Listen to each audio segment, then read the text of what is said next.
Hi everyone. अब next JS के अंदर दो कंपोनेंट्स बनाएंगे और आपका यहाँ पे क्वेश्चन रहेगा दो कंपोनेंट्स क्यों बनाने हैं नेक्स्ट जेएस के अंदर, क्या उनका यूज है। अभी मैं आपको बताऊंगा, पहले पॉइंट्स कवर कर लेते हैं। देखो, पहला एक कंपोनेंट बनाएंगे यूजर्स को ऐड करने के लिए, दूसरा कंपोनेंट बनाएंगे यूजर लिस्ट को डिस्प्ले करवाने के लिए। और थोड़ा बहुत हम लोगों को स्टाइल भी ऐड करना पड़ेगा ताकि हमारे कंपोनेंट्स थोड़े ठीक ठाक दिखें। लास्ट में एक इंटरव्यू क्वेश्चन भी कवर करने वाले हैं related to redux and redux toolkit. अब पहले क्वेश्चन की तरफ आते हैं कि दो कंपोनेंट्स हमें क्यों चाहिए। इस डायग्राम के ऊपर लेके जाता हूँ फिर से। ये वाला डायग्राम आपने बहुत बार देखा होगा इस प्लेलिस्ट के अंदर, हो सकता है आप आगे भी देखो। इसका रीज़न ये है कि ये डायग्राम ना क्लैरिटी दे देता है हमें कि कैसे रिडक्स काम करता है और क्या रिडक्स का यूज़ है। तो बेसिकली एक कंपोनेंट से हम लोग डाटा को स्टोर करवा सकते हैं रिडक्स के अंदर और दूसरे कंपोनेंट में डाटा को गेट कर सकते हैं। और सेम चीज़ हम लोग यहाँ पे कर रहे हैं इन एरोज के थ्रू। अगर आप देखोगे, सब एरिया 2 वाले कंपोनेंट से कुछ हमने भेजा रिडक्स स्टोर के अंदर और साइड बार वाले कंपोनेंट में हम लोग कुछ गेट करवा पा रहे हैं। अब इसी तरीके से हम लोग भी दो कंपोनेंट बनाएंगे। ये दो कंपोनेंट हमारे रहने वाले हैं add user and display user list. Add user के अंदर जब भी हम लोग यहाँ पे कुछ लिख के कोई भी यूजर को ऐड करके ऐड वाले बटन पे क्लिक करेंगे ना, तो हमारे यूजर्स एक एक करके ऐड होते जाएंगे रिडक्स स्टोर के अंदर। और इस वाले कंपोनेंट में जो नीचे वाला कंपोनेंट है, यहाँ पे आपको बॉर्डर के साथ दिख रहा होगा, इसके अंदर उनको गेट कर लेंगे यूजर्स को और यहाँ पे उसकी लिस्ट को डिस्प्ले करवा देंगे। ठीक है, सो ये पर्पज है हमारा दो कंपोनेंट क्रिएट करने का। अब एक क्वेश्चन आप और पूछोगे, क्या इसी पार्ट के अंदर सारी चीजें कवर हो जाएंगी? जी नहीं, इस पार्ट के अंदर हम लोग बस यूआई लिखने वाले हैं। उसके बाद में नेक्स्ट वाले पार्ट के अंदर कुछ डाटा को सेंड करेंगे रिडक्स में और फिर डाटा को यहाँ पे फेच करेंगे। सो 2 दिन पार्ट लगेंगे। इस वाले पार्ट के अंदर सारी चीजें क्लियर नहीं होंगी, कवर नहीं होंगी, बस यूआई वाला पार्ट कवर होने वाला है इस पार्ट के अंदर। ऑलराइट, अब कोड के ऊपर चलते हैं। सबसे पहले मैं क्या करता हूँ, एसआरसी वाले फोल्डर के अंदर या फिर डायरेक्टली ऐप वाले फोल्डर के अंदर आप एक और फोल्डर क्रिएट कर सकते हो जिसका नाम आप रख सकते हो कंपोनेंट्स। आप कुछ भी नाम रख सकते हो, मैं इसका नाम कंपोनेंट्स रख रहा हूँ बिकॉज इसके अंदर हम लोग कंपोनेंट बनाने वाले हैं। और एक कंपोनेंट का मैं यहाँ पे नाम रखूंगा ऐड यूजर्स डॉट जेएस और सेकेंड वाले कंपोनेंट का नाम हम लोग रख सकते हैं let's say display users dot JS. ठीक है, अब कुछ हम लोग यहाँ पे थोड़ा बहुत कंटेंट लिख देते हैं। तो सिंपली मैं यहाँ पे फंक्शन ऐड कर देता हूँ, function display users,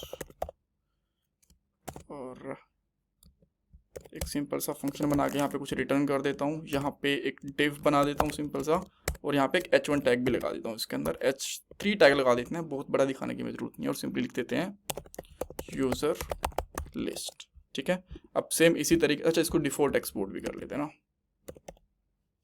export default, perfect, save कर देंगे। सेम मैं इसको यहाँ पे कॉपी करके यहाँ पे पेस्ट कर दूंगा और यहाँ पे कुछ कुछ नाम चेंज करूंगा, जैसे कि यहाँ पे लिख देता हूँ ऐड यूजर्स, और इसके साथ में यहाँ पे मैं एक इनपुट बॉक्स भी ऐड कर देता हूँ, इनपुट भी ऐड कर देता हूँ। कहाँ पे ऐड करूँगा, टाइप और टेक्स्ट, प्लेस होल्डर ऐड कर देता हूँ, place holder add new user, इसको यहाँ से बंद कर देता हूँ। ठीक है, और इसके साथ में एक बटन भी ऐड कर देता हूँ जहाँ पे अगेन मैं लिख देता हूँ ऐड यूज़र। ठीक है, अब इन दोनों को हम लोग इंपोर्ट करने वाले हैं हमारे पेज डॉट जेएस के अंदर। इतना सारा कोड दिख रहा है आपको, सारा कोड मैं यहाँ पे हटा देता हूँ, इसकी मुझे ज़रूरत नहीं है। ऑलराइट, और यहाँ से ना जो एक्स्ट्रा स्टाइल है उसको भी, स्टाइल को भी हटा रहा हूँ मैं, मुझे इसकी भी ज़रूरत नहीं है, ये स्टाइल हटा दिया मैंने। आफ्टर दैट यहाँ पे page dot module dot TS है, इसको भी मैं यहाँ से उड़ा देता हूँ। इवन आप चाहो तो इस पूरी फाइल को भी खाली कर दो, इसकी हमें ज़रूरत है भी नहीं इस वाले स्टाइल की। आफ्टर दैट हमारे पास ये खाली कर दिया, हमारे पास है global dot C S S, इसको भी यहाँ से आप खाली कर सकते हो, इसकी भी मुझे कोई ज़रूरत नहीं यहाँ पे नहीं लग रही है। आफ्टर दैट हमारे पास layout dot C S S हो गया। अच्छा, एक बार के लिए चेक कर लेते हैं क्या हमें दिख रहा है। पूरा पेज क्लियर दिख रहा है, कुछ भी हमें यहाँ पे लिखा हुआ नहीं दिख रहा। ठीक है, तो अब हम लोग को करना क्या है, जो हमारे पास पेज है ना, इसके अंदर इन कंपोनेंट्स को इंपोर्ट कर लेते हैं। यहाँ पे लिखता हूँ ऐड यूजर्स, ये इंपोर्ट हो गया। इसको चेक करते हैं, आप देख सकते हो ये परफेक्टली हमें दिख रहा है। सेम इसी तरीके से यहाँ पे डिस्प्ले यूजर्स भी इंपोर्ट करना पड़ेगा और हमें यहाँ पे दिख गया। बट अभी ना थोड़ा सा स्टाइल ऐड कर लेते हैं, यहाँ पे कुछ अच्छा सा नहीं दिख रहा है, थोड़ा सा स्टाइल ऐड करेंगे, थोड़ा सा बेटर हमें ये लुक एंड फील आएगा। उसके लिए हम लोग क्या करते हैं ना, कुछ क्लासेस वगैरह ऐड कर लेते हैं। पेज, इसमें जाता हूँ मैं यहाँ पे ऐड यूजर्स वाले में, और यहाँ पे लिखूंगा क्लास नेम, और कोई भी क्लास दे सकता हूँ। फॉर एग्जांपल मैंने यहाँ पे दिया ऐड यूजर। ठीक है जी, एंड अब इस क्लास को मैं add dot C S S के अंदर डिक्लेयर कर लेता हूँ। बाकी सारी एक्स्ट्रा फाइल्स हैं, इनको हम लोग धीरे धीरे हटा देंगे। यहाँ पे इसको मैं ऐड कर लेता हूँ, यहाँ पे लिखता हूँ ऐड यूज़र। ये एक रैपर रहने वाला है हमारा, जो भी डिव है हमारा पूरा ऐड यूज़र के ऊपर, ठीक है। सो इसके अंदर मैं यहाँ पे सिंपली लिख लेता हूँ, इसकी हाइट दे देता हूँ पहले। लेट्स से हाइट दे देते हैं इसकी 250 पिक्सल, 200 पिक्सल आई गेस काफ़ी रहेगी, दैट्स फेयर इनफ। अच्छा, और उसके बाद में हम लोग पैडिंग दे देते हैं, कुछ पैडिंग लगा देता हूँ 10 पिक्सल। और उसके बाद में बॉर्डर दे देता हूँ, यहाँ पे कलर वगैरह मैं देने नहीं वाला, 1 पिक्सल सॉलिड। और यहाँ पे कुछ भी कलर दे दूँ, फॉर एग्जांपल मैं यहाँ पे ऑरेंज दे दूँ, क्या ऑरेंज दे देते हैं, ठीक है। अब यहाँ पे आते हैं तो आप देख सकते हो एक यहाँ पे बॉर्डर हमारे पास यहाँ पे ऐड हो गया, इससे हमें आइडेंटिफाई होगा कि ये हमारा यूज़र लिस्ट वाला कंपोनेंट भी है, ठीक है। इतना तक आ गया। अच्छा, अब सेम आप चाहो तो यही ऐसा ही एक ग्रैपर यूज़र लिस्ट के लिए बना सकते हो। तो मैं यहाँ पे करता हूँ डिस्प्ले यूज़र, और इसका मैं कलर कुछ और दे देता हूँ। लेट्स से मैं यहाँ पे इसका दे देता हूँ स्काई ब्लू, और थोड़ा सा मार्जिन टॉप भी दे देता हूँ, मार्जिन टॉप 10 पिक्सल, ठीक है जी। और इसको मैं यहाँ पे ऐड कर देता हूँ क्लास के साथ, क्लास, ठीक है।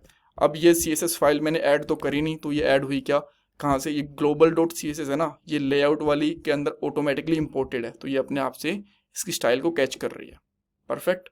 अच्छा, उसके बाद में हम लोगों को क्या क्या करना है, जो यहाँ पे ऐड यूज़र वाला ये जो इनपुट बॉक्स है और बटन है, इनका भी थोड़ा सा स्टाइल कर लेते हैं, ठीक है जी। सो अब हम लोग यहाँ पे आके ऐड यूज़र इनपुट, इसका हम लोग दे सकते हैं, लेट्स से विड्थ दे देते हैं 250 pixel, and after that height है इसकी, let's say 35 pixel, and last one is display block कर देते हैं इसको, ताकि नेक्स्ट लाइन में हम लोगों को आ पाए, ठीक है। अब अगेन इसकी CSS आप उसकी क्लास का नाम उठा के यहाँ पे चिपका सकते हैं। सो मैं यहाँ पे करता हूँ class name and here it is. अब थोड़ा सा ये बेटर लग रहा है, परफेक्ट। और ना बेटर ये रहेगा, जो नीचे वाला है ना उसका भी कलर मैं ऑरेंज ही दे देता हूँ, मुझे ऑरेंज ही बेटर लग रहा है दोनों का यार, ठीक है जी।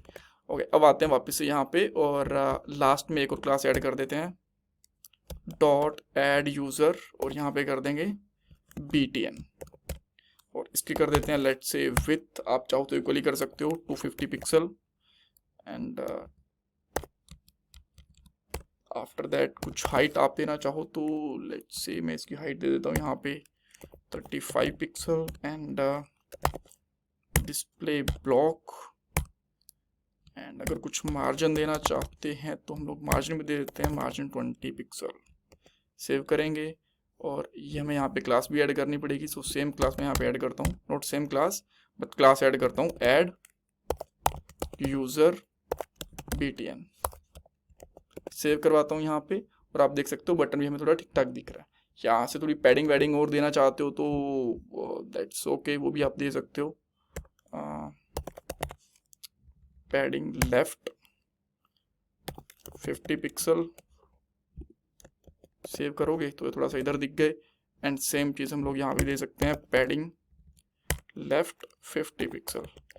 फाइन, ज़्यादा टाइम वेस्ट नहीं करते हैं, एक बार हम लोगों को UI रेडी करना था वो हम लोगों ने कर दिया, और नेक्स्ट वाले पार्ट के अंदर हम लोग जो हमारी बाकी स्लाइस है, रेडक्स टूलकिट की स्लाइस होगी, उसको क्रिएट करने वाले हैं। और धीरे धीरे हम लोग यहाँ पे लास्ट के अंदर क्या करेंगे, जैसे ऐड यूज़र हमारा यहाँ पे ऐड होगा तो यहाँ पे इस लिस्ट के अंदर दूसरे वाले कंपोनेंट के अंदर आ जाएगा। और ऐसा नहीं है कि बस यहीं पे खोलेंगे, एक पेज से दूसरे पेज के ऊपर, जैसे कि अभी हमारा ये होम पेज है, और यहाँ पे अगर हम लोग अबाउट पेज के ऊपर या फिर किसी और पेज के ऊपर जाते हैं तो वहाँ पे डेटा कैसे लेके जा सकते हैं रेडक्स टूलकिट की हेल्प से, उसके बारे में भी मैं आपको बताऊंगा। और लास्ट में API वगैरह भी कॉल करेंगे। सो स्टे ट्यून्ड, एंड अगर आप लोगों ने अब तक चैनल को सब्सक्राइब नहीं करा तो देखो, चैनल को सब्सक्राइब करना, लाइक करना, कमेंट सेक्शन में फीडबैक देना आपके लिए कंप्लीटली फ्री ऑफ कॉस्ट है। सो प्लीज़ डू दैट, इससे मुझे थोड़ा सा मोटिवेशन मिलता है, मैं मोटिवेटेड रहता हूँ। और ये मेरा Paytm का डोनेशन नंबर, अगर आप करना चाहते हो तो कर सकते हो। Thank you so much for watching this video.